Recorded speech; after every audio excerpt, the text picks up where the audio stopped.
A regular kept spoiling a show I was watching. I used to work in a comic shop, and we had a lot of regulars who would come in every week who I got to know fairly well. There was one guy who had mentioned he likes Stargate. So one week he came in and I mentioned to him that I had started rewatching Stargate from the very beginning. I also mentioned that I'd never seen the last 3 seasons or any of the spin-offs, so I was excited to see them. And the first thing he says is, "Oh, so you don't know about detailed description of something that happens in the final season?" I was like, whoa! No spoilers! Which should have been enough, but it wasn't.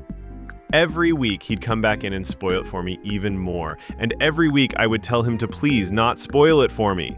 This went on for about 2 months. Between the regularity of it and the smirk he'd get on his face every time I asked him not to tell me spoilers, I knew he was doing it on purpose. So one week, he came in and bought a big pile of comics he'd ordered.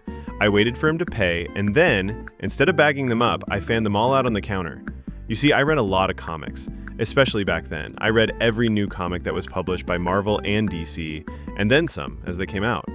So it just happened that I had read every comic he had just purchased. I proceeded to point to each comic and spoil every single one. He didn't talk to me about Stargate after that.